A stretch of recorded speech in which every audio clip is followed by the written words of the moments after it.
Hey, good morning. A little frosty this morning. I thought spring was here. We had 34 degrees.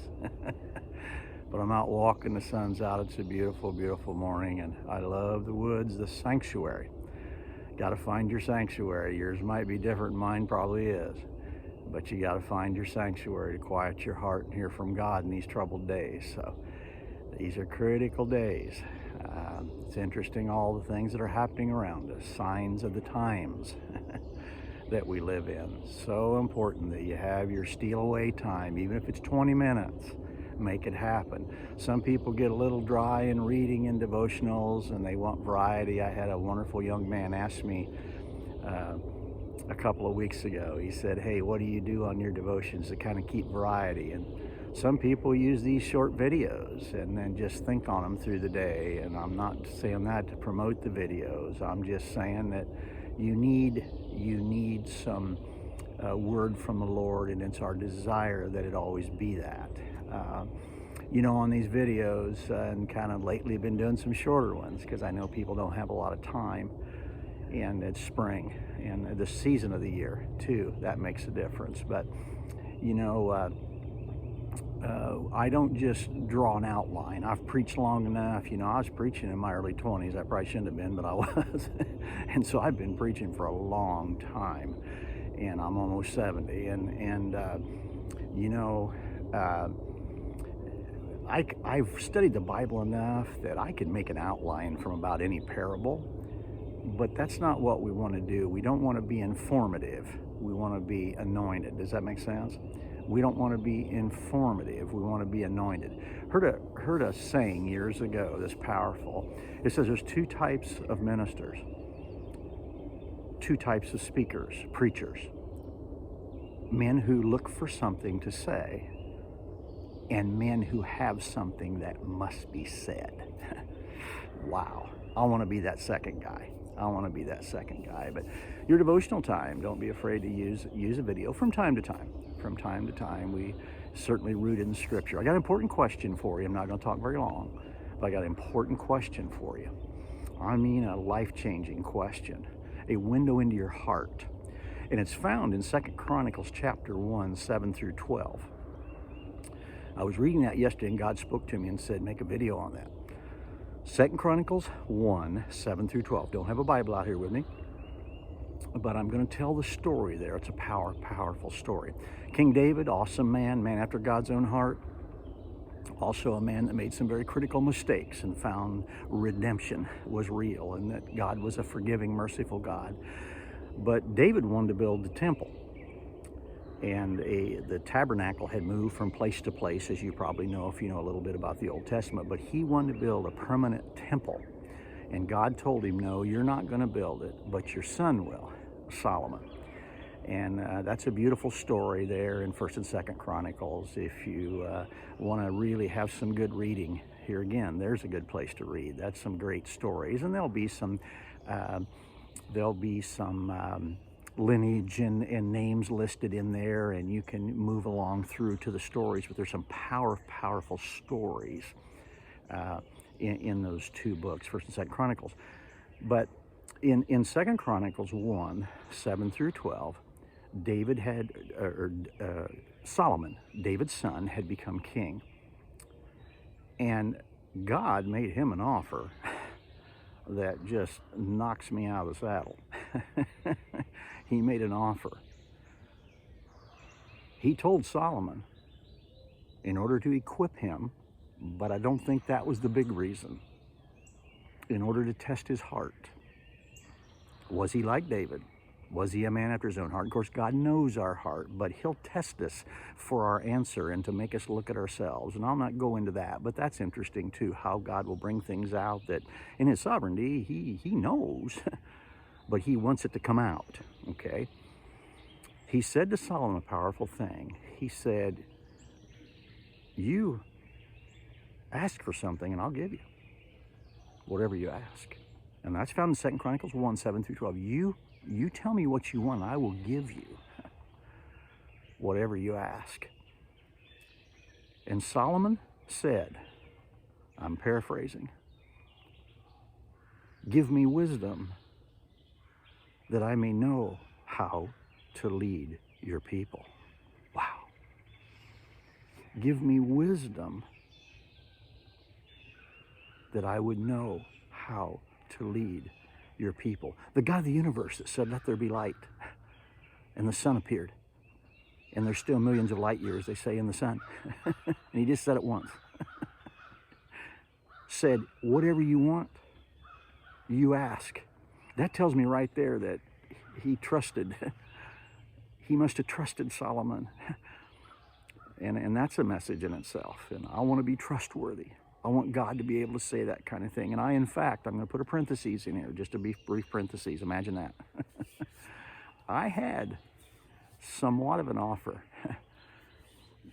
And I kept it private for a long time, but then I did share it in a message, and so it's out there. Some things are to keep to yourself. The secret of the Lord is with the righteous.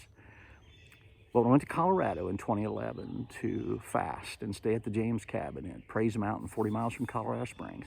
Beautiful place. And walked and prayed and spent time with God. On Thursday of that week, having arrived the Sunday before, on Thursday of that week, I was sitting on a hillside in the Pine Needles, on a side of it like a ravine. It's a little different out there than here, but I was sitting there and God spoke to me powerfully and said, you've broken through. And that's a sermon. You've broken through. And I have a previous video about that, you know, you've broken through. Anything you ask me today, I'll give you. Whew. I was humbled. Anything you ask me today, I will give you. Oh my. My first thought was, Lord, don't let me ask something silly. Don't let me ask something frivolous. Tremendous offer. I'll not go any farther with that personal example, but I want you to know that if you walk with God and even steal away with some time with God, it's not about me, it's not about my name, it's not about God playing favorites. Draw nigh to God, he will draw nigh to you. When you draw nigh to God and make deliberate actions, I rode to Colorado, I'm not patting myself on the back. This is to encourage you, okay, to do similar things within what you can do. But I actually took a week and got Pam's okay, or 2 weeks, and got Pam's okay, and rode motorcycle to Colorado Springs, and rode up Mount Pikes Peak on my '08 Road King. That was awesome. But went to Praise Mountain. It was all dirt roads and pretty slippery and rainy one day, and on a motorcycle. It was quite an adventure. Draw nigh to God, he will draw nigh to you. And what I was saying in that action is, Lord, I want to hear from you. And stayed in the cabin there at Praise Mountain, 40 miles from Colorado Springs, a beautiful, beautiful spot. But on the fifth day, God spoke to me and said, you ask anything today and I will give it. And I want to tell you that every single thing I asked that day, and I was reverent and careful. He was trusting me with that request. I'm not going to ask for something stupid like $1 million. In fact, I only asked for 2 physical things. And the rest were spiritual, and God did every one of them. Now, this is a probing question. Enough about my example. This is a probing question, and I want to ask you, what would you ask for? This is huge, because this reveals our heart. What would you ask for? Solomon, I'll give you anything. All you have to do is ask me. Whew. Well, that signals that he trusted Solomon, but he was trusting him further. Abraham had been a very committed man, but God asked of his son. He said, go up the mountain and sacrifice your son. See, this same principle, God will ask you to go to another level, but it's your choice. It's your choice. And we read there in 2 Chronicles, it's awesome. Solomon said that I may have wisdom to lead your people. And God's answer is just precious and makes you cry when you read it. He said, because you didn't ask for fame, I'm paraphrasing a little bit, because you didn't ask for fortune and fame and wealth, because you didn't ask your enemies to all be slaughtered and defeated, because that would be tempting. Boy, we fight not against flesh and blood, principalities and powers, and the enemy works in all kinds of things, and boy, to have our enemies pushed back, that would be wonderful on a regular basis and not have to deal with it. because you didn't ask for wealth, fame, fortune, I'm paraphrasing a little bit, and didn't ask that your enemies will be destroyed. Didn't ask for 5 beautiful women. I'm paraphrasing definitely there. It doesn't say that.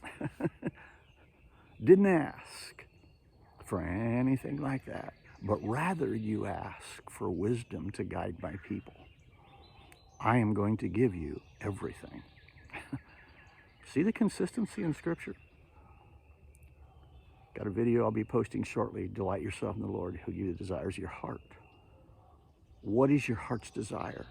I want you this morning in this brief devotional with me to assess that question. What would I ask for?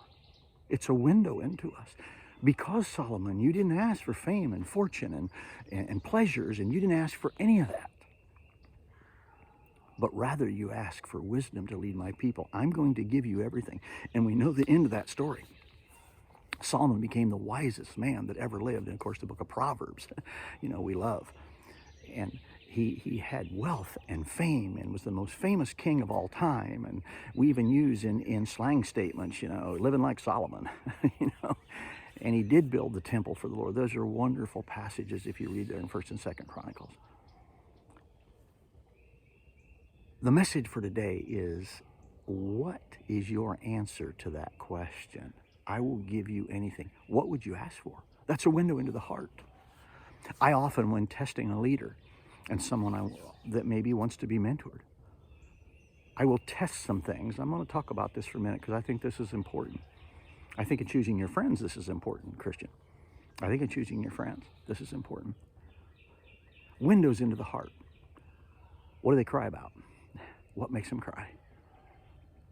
I met somebody that had no missionary experience and was scared to death and had a lot of fearful thoughts, and you really had to push them to do much of anything, but every time they heard about lost people on the street, they began to cry. There's a passion for people that are totally lost. God can work with that. We can take care of the rest of it. What do you cry about? Window into the heart. Stay with me. I'm going somewhere. What do you laugh about? I've sat in a group of men that profess to be Christians. It's interesting what they laugh about. I've been disappointed. Oh, you can talk about Scripture all day, and they're moderately attentive, but somebody comes in and makes an off-color remark or something with sensuality in it. Oh, they just fall off their chair, laugh. Window into their heart. There's something to this. This has guided me through life in leadership and mentoring people. What do you cry about? I met somebody a while back that I've mentored, and mentored pretty heavily, that I noticed every time they said, I want to do it right, I want to honor God, and everything, tears would come up in their eyes. I thought, okay, there's something to work with here. Others might look on and say, oh, that person this, that person that. Wait a minute, what do they cry about? What do they laugh about? Who's your hero? Knew a woman a number of years ago that, boy, she could talk it up in a Bible study. But her heroes were all the bands of the 70s. And I'm not here to discuss music, what you like, because that's between you and God. But she even mentioned some particular names of people who were grossly immoral. And I thought, that's your hero? That's your hero? And we could go lots of directions with that. So windows, what do we laugh about? What do we cry about? Who's our hero? What catches our attention? Who's your best friend and why? Who we choose for friends is a window into our appetites and what we enjoy. Do we seek out spiritual people who intimately know God to be our friends? Okay, enough on that. You've got that point. Why am I pulling that in? It's important. And I believe you're receiving some good from that. But there's another reason. This question is a huge window into the heart. I'll give you what you ask. What do you want? What does your heart want? I have written here on a little scrap of paper that I have hanging on this tree. This question is a window. It exposes the desire of our heart. What would you ask for? I'll not belabor it any longer. I've talked 15 minutes. But I'm going to read that one more time. This question is a window into your heart and exposes the desire of your heart. What would you ask for?